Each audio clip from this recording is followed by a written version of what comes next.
As the pandemic spins out for who knows how long, authorities have been cracking up ways to somehow beef up the COVID response war chest. That includes tax proposals left and right, to the dismay of some consumers and business owners. Now, let's do a bit of a tax talk on the show together with Mon Abrea. He is the chairman and senior tax advisor of the Asian Consulting Group. Good morning, Mon. Great to have you here with us on the show. Good morning, Jess, and thank you for having me. All right, let's kick things off with tax collection here. As expected, sliding 16% the first 6 months of the year here to 1.155 trillion pesos. Albeit slowly picking up in June. How much of a holdup was the economic standstill?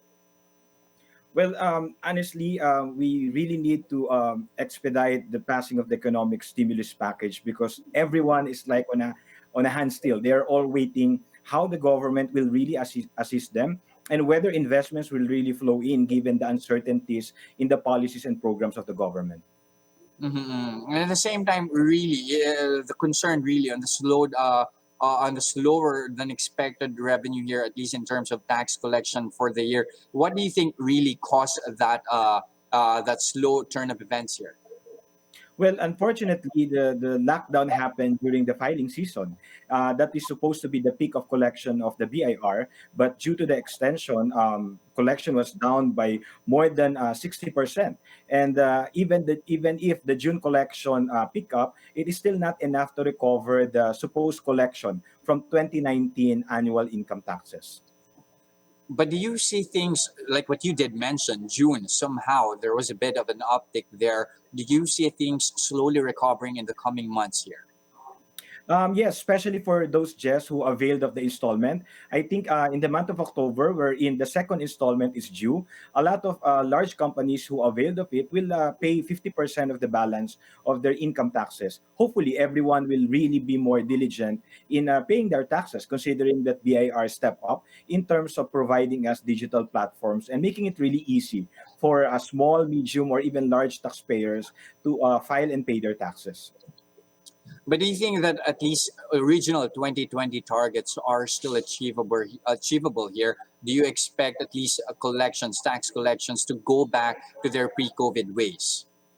Again, Jess, if the government will not, especially the lawmakers, will not pass the economic stimulus package, including the lowering of corporate income tax, which unfortunately some of our economists are not seeing the wisdom behind lowering of our corporate from 30 to 25% immediately, I honestly don't think it will be enough for us to recover or bounce back right away because most of the companies, especially SMEs, really are in dire need. Some of them are already shutting down. A lot of employees are losing their jobs, and it's not enough that we extend loans. On top of the priority, hope definitely is to improve healthcare system, but without the economic stimulus package and the create bill, the lowering of corporate income tax, I honestly don't think companies on their own will be able to bounce back given the uncertainty of the pandemic.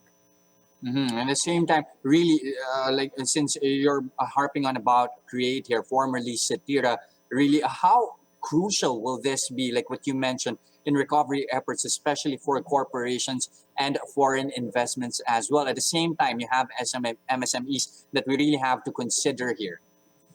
Jess, there's always opportunity in crisis, and a lot of our investors, especially foreign investors, are really scouting on countries which are really offering good investment packages or economic stimulus packages to companies. And if the government will take advantage of this, then a lot of foreign investors will go to the Philippines now that the economy is still picking up. It means it will be less costly for them to do their investment now. And if the Create Bill will be passed into law and they will see the certainty on how these tax incentives will be granted to them, I think that will also give them more enthusiasm to do the investment immediately, again, given the uncertainties of the pandemic. But for small businesses, I don't think they will survive if the government will not assist them. At the same time, if there's maybe, if you can say this, if there's any silver lining in terms of tax collection due to the pandemic, is that it has brought to the forefront the need to make filing and payment of taxes more accessible. So, how much of a change have you seen over the past months? Wow, it's surprising. A lot of us are really apprehensive or not so into digital platforms, especially when it comes to transferring money or exposing or giving our financial information. But due to the constraint of the lockdown, according to DOF, 77%, imagine just 77% of collections were through all these digital platforms, from mobile apps to all this online payment scheme, whether Land Bank, DBP, Paymaya, GCash. So I think there's no problem with the intention of taxpayers paying, as long as the government will really make it easy for them. But another silver lining, Jess, is really the boom of online seller, or all these digital platforms that are really getting traction or a lot of revenues. And I hope, again, the government, especially our lawmakers, will be proactive instead of just regulating them, to make sure that we also assist the small online sellers and really collect taxes from the big financial technology or companies, especially those registered abroad. And since we'll talk about that later on, but when talking about e-payment, at least when it comes to taxes here, do you think there's still some technological and infrastructure challenges here? Yes, internet. Honestly, it's surprising that we're all talking about digital transformation, but even the Senate encountered disruption in their hearing due to internet disconnection. So I honestly think it's an urgent concern that both the lawmakers and the executive branch do something about our internet, because it's not stable and it's very costly, especially for small players. Imagine they're using their own data, and or if they do Zoom meetings and all of a sudden they will be is out because they were disconnected. So disruption will happen every now and then. We need a more stable and affordable internet. And then, like what you mentioned earlier as well, one industry that's been seeing an uptick amid the crisis, as expected, e-commerce, and this time tax agencies seem to be zeroing in on them to pony up taxes here. What's your take on this? What's the good and the bad here? Again, probably the messaging that in a way threatened the small online sellers. But in fairness, especially for DTI, their concern is consumer protection. Just it's hard to buy online if you don't know who the sellers are or where they can be found in case you want to return the goods. So quality, the cost, the price, they will be uncertain because they are not registered. But in terms of collection, I honestly think we need to pass the digital taxation law, wherein we will be dealing with Facebook, Google, Amazon, the big tech companies, rather than just running after our online sellers. Especially, most of them are not even earning above 250,000 pesos. And under the trade law, it is income tax exempt if a taxpayer or a seller would not be able to earn more than 250,000 pesos. So it's just requiring them to register. And hopefully, with the ease of doing business, we can really integrate everything, that there will be just an app that everything can be done, and all government interactions or services can be done using a mobile app, because right now they are still doing all this digital transformation. Again, part of the silver lining, because they're forced. SEC has been very active in coming up with a lot of digital options for us to transact with SEC, BIR, DTI, and all these things are important if we really want to bounce back after the pandemic. So the blessing in disguise, both government and private sectors are investing, learning, and adopting digital transformation. But at the same time, also, what do you think are the safeguards necessary to be put in place here in order to protect small online players when it comes to this regularization, or at least regulation efforts by authorities? Number one, I think the RMC 60-2020 issued by BIR provided the lifting or waiver of penalties if they register until end of this month. But I think there should really be a tax holiday for all those who will be remiss or will have a difficulty in complying or dealing with their tax obligations given the pandemic. Again, more than providing a loan, we need our government to help us, and that we need to feel the security that the government will not just put us to jail, but because we are trying our best, we will be given assistance or tax holidays or tax relief, so that we'll be able to bounce back, especially the small online sellers. A lot of them just started using this as a discarte just a means to go by to make sure that they will have food on the table. It's not really a formal business for a lot of them. Even just preparing merienda or lunch in a box, offering it in the neighborhood. I honestly think DTI is correct that if it is a livelihood or sort of survival, we should not tax them. We should not even run after them.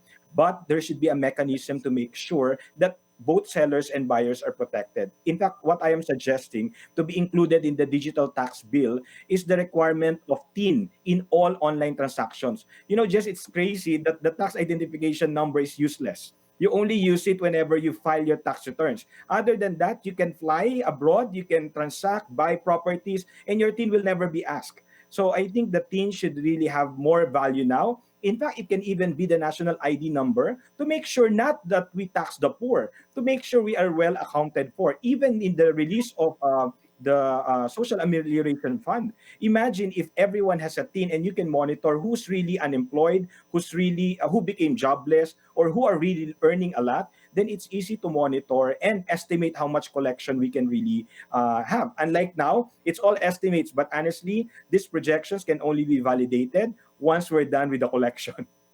But at the same time, do you think that all these regulatory activities is going to discourage online activity, especially in the trade of goods?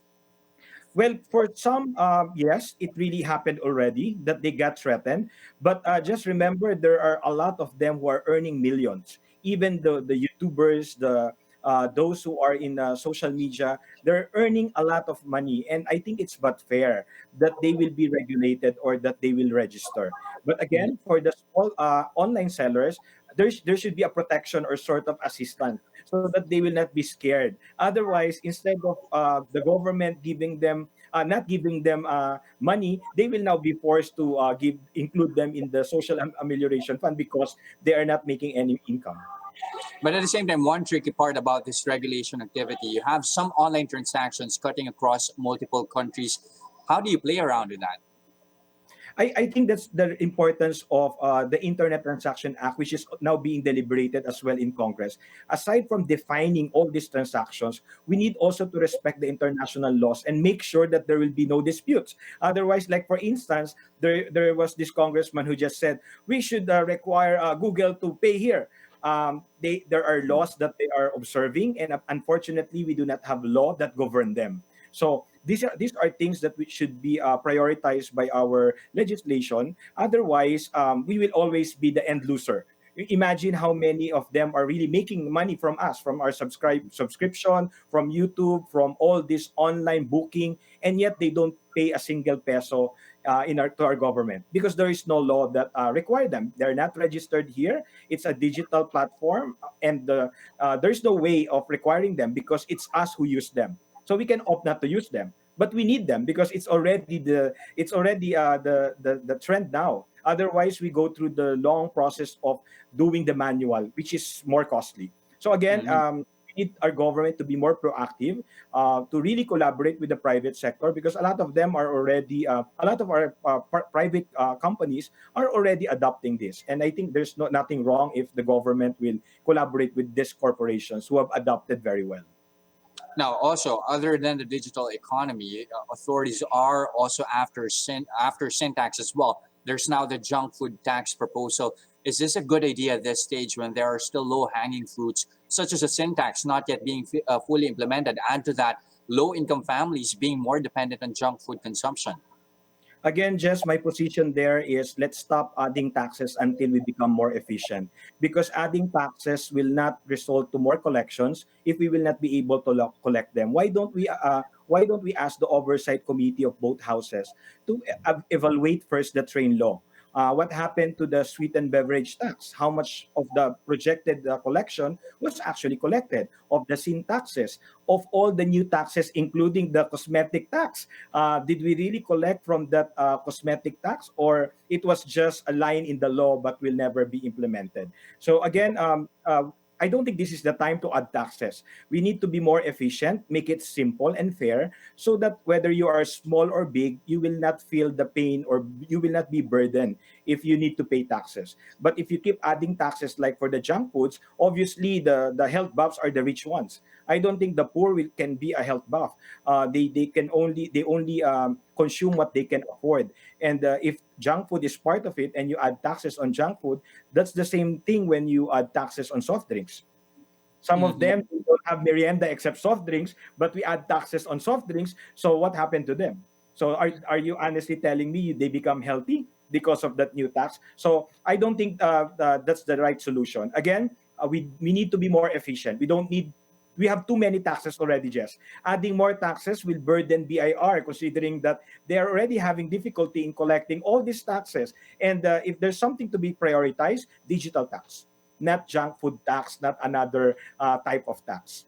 Mhm. Now, while they are springing up with a lot of ideas when it comes to tax collection efforts here, there's one area they seem to be seeing some. We're seeing some easing here. The BIR loosening up on some tax requirements for POGOs to allow them to resume operations in a COVID world. That comes after some POGOs already expressed interest to actually leave. Now, how do you balance revenue raising efforts with the easing of rules when it comes to POGOs? Well, honestly, I hope they will also do the same thing with other taxpayers or including the online sellers. Because if you will read the RMC 64 or the regulation, it actually it hopes to still collect all taxes. The ease of requirement doesn't mean not collecting taxes. So let's not get it wrong. BIR is simply allowing the POGOs to really come out in the open and declare everything, including the fees and the franchise taxes that they have paid already and the tax arrears that they need to pay to the government. So having this the relaxing of requirement is just a way to get them on board.